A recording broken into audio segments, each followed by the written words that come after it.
स्वागत है आप सबका प्रभु कथा में।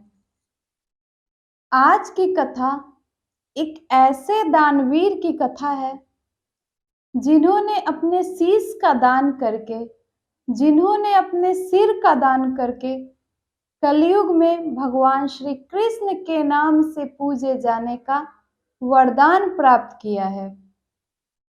आज की कथा श्री खाटू श्याम बाबा की कथा है, जिन्होंने ऐसा दान दिया, जिन्होंने अपने शीश का दान दिया और दान देके भगवान श्री कृष्ण के श्याम नाम से पूजे जाने का वरदान प्राप्त किया। आज कथा में श्री खाटू श्याम बाबा की कथा होगी। आज कथा में ये बताऊंगी कि खाटू श्याम बाबा कौन है, उन्होंने क्यों अपने शीश का दान दिया, वो कैसे श्री खाटू श्याम बाबा बने। ये सारी चीजें आज की कथा में बताऊंगी आप सबको। राजस्थान के सीकर जिले में श्री खाटू श्याम बाबा की सुप्रसिद्ध मंदिर है, जो बहुत ही भव्य और सुंदर है। इस मंदिर में हजारों लोग रोज दर्शन करने जाते हैं और बाबा खाटू श्याम उनकी सभी मनोकामना पूरी करते हैं। यह कहानी महाभारत काल की है। महाभारत काल में जब कौरव और पांडवों के बीच युद्ध छिड़ी हुई थी, उसी समय की यह घटना है। पांडवों में भीम सबसे बलवान और शक्तिशाली थे, ये सभी जानते हैं। भीम के ही एक पुत्र थे घटोत्कच, और घटोत्कच के पुत्र थे बड़बड़िक, यानी कि बड़बड़िक भीम के पौत्र थे। बड़बड़िक ही खाटू श्याम बाबा कहलाए गए। बड़बड़िक बहुत बड़े योद्धा और बहुत बड़े धनुधारी थे। उन्होंने अपने तप और ज्ञान से बहुत ही बड़ी शक्ति, धनुधारी शक्ति प्राप्त की थी। उनके पास ऐसे तीर थे कि अगर वो उस तीर का उपयोग करते तो पांडव और कौरवों की सेना बिल्कुल नष्ट हो जाती, उनका बिल्कुल विनाश हो जाता। बड़बड़ी कितने बड़े धनुधारी और इतने बड़े शक्तिशाली थे, यह बात श्री कृष्ण को पता थी। बड़बड़िक ने ऐलान किया कि मैं हारने वाली सेना की तरफ से युद्ध लड़ूंगा। महाभारत युद्ध में जो सेना हारेगी, मैं उसी के तरफ से युद्ध लड़ूंगा। यह बात भगवान श्री कृष्ण को पता चली। अब तो भगवान श्री कृष्ण काफी चिंतित हो गए, क्योंकि उन्हें पता था कि महाभारत का युद्ध तो कौरव हारने वाले हैं। लेकिन अगर बड़बड़िक ने कौरवों का साथ दिया, कौरवों के तरफ से युद्ध लड़ा, तो हो सकता है पांडवों की हार हो जाए, क्योंकि बड़बड़िक बहुत बड़े धनुधारी थे, बहुत ही शक्तिशाली थे। यह बात सोच के भगवान श्री कृष्ण थोड़े चिंतित हो गए। भगवान श्री कृष्ण ने साधु का वेश बनाकर और बड़बड़िक के पास पहुंच गए। भगवान श्री कृष्ण साधु का वेश बनाए हुए एक पीपल के पेड़ के नीचे बड़बड़िक के पास पहुंच गए। जब बड़बड़िक उनके पास आए तो भगवान श्री कृष्ण ने कहा, तुम बहुत बड़े धनुधारी हो, मैंने ऐसा सुना है। तुम इतने बड़े धनुधारी हो, मैं कैसे मान लूं? तुम्हें अपनी धनु विद्या की एक परीक्षा देनी होगी। यह सुनकर बड़बड़िक बोले, साधु महाराज, आप जो चाहते हैं मैं वो परीक्षा देने के लिए तैयार हूं। भगवान श्री कृष्ण ने मुस्कुराते हुए कहा कि मैं जिस पीपल के पेड़ के नीचे खड़ा हूं, तुम अपने तीर से उनके सारे पत्ते एक बार में भेद कर दिखाओ। बड़बड़िक ने कहा, ये कौन सी बड़ी बात है। उन्होंने तीर निकाला और पत्तों को पे चलाया। उसी क्षण भगवान श्री कृष्ण ने क्या किया, एक पत्ते को अपने पैर के नीचे दबा लिया। जब तीर बड़बड़िक ने छोड़ा तो सारे पत्तों को भेदते हुए भगवान श्री कृष्ण के पैरों के पास जाके तीर घूमने लगा। बड़बड़िक ने कहा, साधु महाराज, आपने जो पत्ते अपने पैरों के नीचे दबा के रखे हैं उनको तो हटा लीजिए, नहीं तो मेरा ये तीर आपके पैरों को वेद देगा, आपके पैरों में घाव हो जाएगा।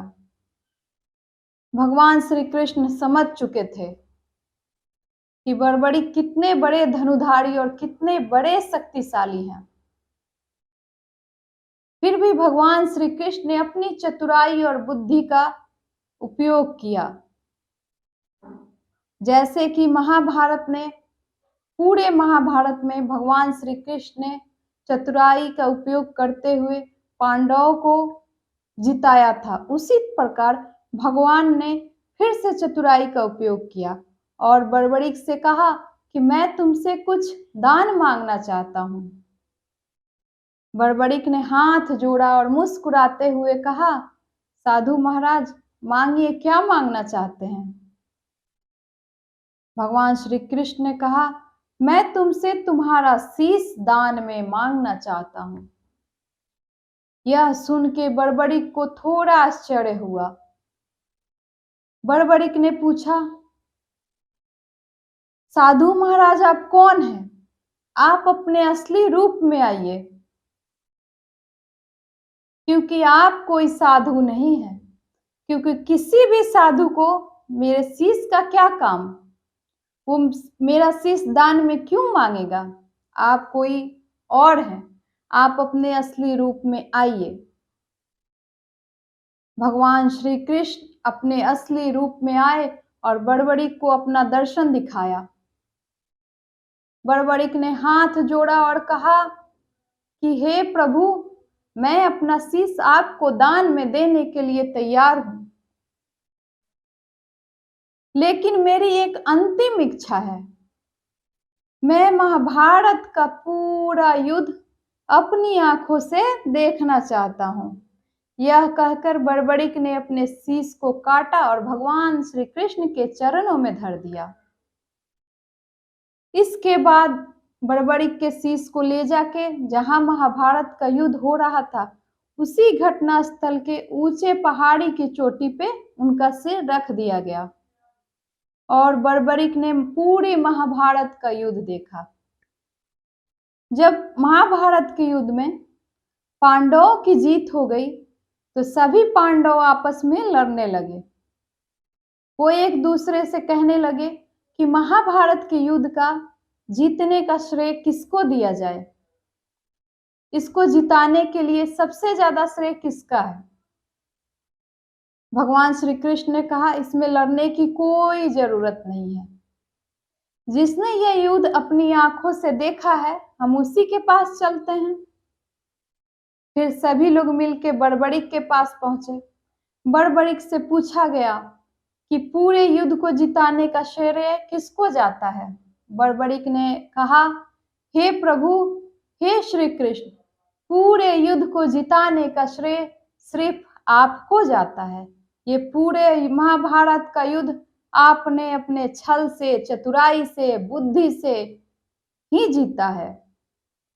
पूरे महाभारत के युद्ध में आपका सुदर्शन चक्र चलता रहा और शत्रु सेना का विनाश करता रहा।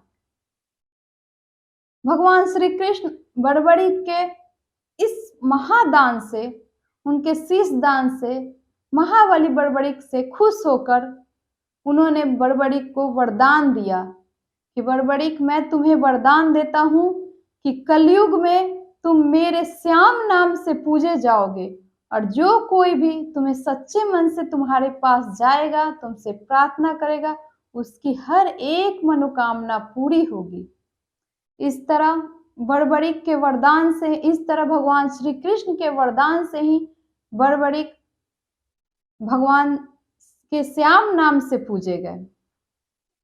महाभारत के युद्ध के बाद बड़बड़िक का सिर राजस्थान के खाटू गांव में मिट्टी से दबा दिया गया। काफी समय बीत गए। उसके बाद एक गाय रोज जाकर अपने स्तनों से उस स्थान पे दूध गिराती थी। गांव के कुछ लोग ये घटना रोज देखते थे। एक दिन गांव वालों ने सोचा, ये गाय ऐसा रोज क्यों करती है, जाके देखा जाए। फिर सभी गांव वाले मिलके गए और वहां पे खुदाई करवाई। खुदाई के बाद वहां पे बड़बड़ी का सिर मिला। गांव वालों ने ये सिर एक ब्राह्मण को दे दिया। ब्राह्मण ने रोज उस सिर को पूजा पाठ ब्राह्मण रोज उस सिर का पूजा पाठ करने लगा। उस समय खाटू नगर के राजा थे रूप सिंह।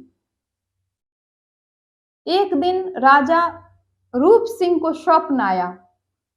उस स्वप्न में उनको कहा गया कि तुम एक मंदिर बनवाओ और जो बड़बड़ी का सिर है उस मंदिर में स्थापित करो और फिर उसको पूजा जाए। इस स्वप्न के बाद राजा रूप सिंह ने खाटू गांव में एक भव्य मंदिर बनवाया और कार्तिक मास के एकादशी तिथि को बड़बड़ी का सिर की स्थापना की गई